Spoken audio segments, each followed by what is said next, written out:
Les armailles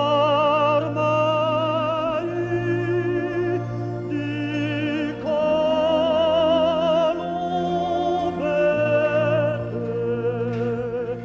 des bons matins cherchons les bons.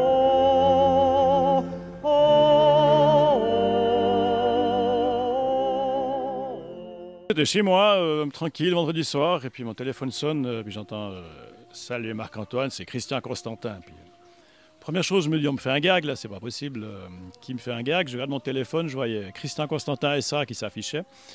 Et puis c'est là qu'il m'a dit qu'il était venu à la fête des vignerons et qu'il voulait l'équipe pour son gala. Alors, il m'a quand même fallu quelques minutes avant de croire que c'était vraiment lui. Et puis après, ouais, c'était quand même. J'ai trouvé très agréable, très sympa et puis, comment dire, ouais, assez chaleureux.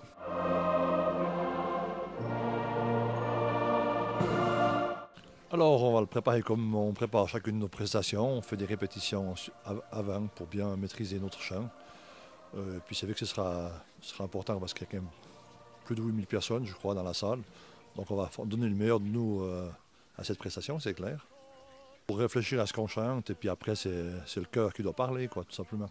La musique c'est le reflet de ce qu'on a dans le cœur et puis je pense que les gens sont assez réceptifs à ça. En tout cas jusqu'à présent ça a toujours assez bien fonctionné.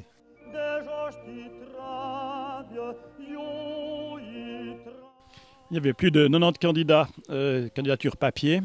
On en a choisi un petit peu plus que 40.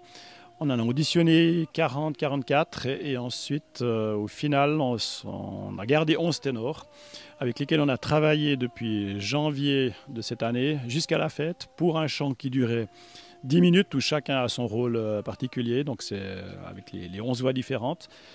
Et puis ouais, c'était...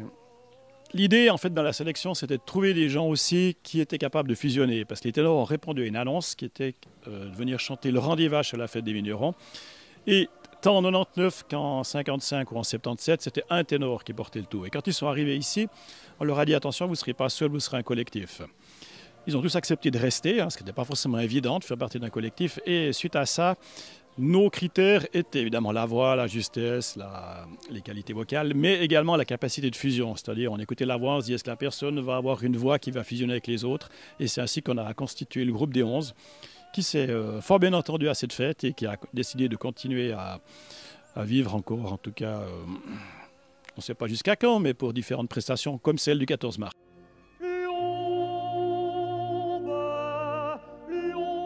Ah, effectivement, pour moi, c'était le couronnement de ma carrière. La fête des vignerons, c'est le couronnement des vignerons. Pour moi, c'était le couronnement de mon chant, quoi, depuis que je chante dans les chœurs mixtes, tout à fait.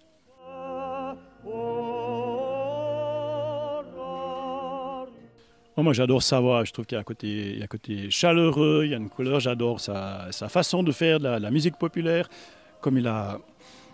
En tant que prof de musique, quand on peut faire écouter du Andrea Bocelli, on montre également ce qu'est une voix, comment est-ce qu'il respire, comment est-ce qu'il chante et tout. Moi j'aime beaucoup et je suis très content de l'entendre et de le rencontrer lors de cette fête. De manière générale, une soirée réussie, c'est une soirée où on aura du plaisir, où on passera un super moment, où j'espère que, les armailles, on arrivera à susciter de l'émotion. Pour moi, ça sera une fête réussie. Le Rang des Vaches, ce n'est pas un chant qui est difficile en soi. Mais faire quelque chose avec de l'émotion dans ce Rang des Vaches, il me semble ce qu'on a réussi à faire depuis cette fête. Et c'est vraiment, pour moi, ça sera réussi si on arrive à faire passer ça.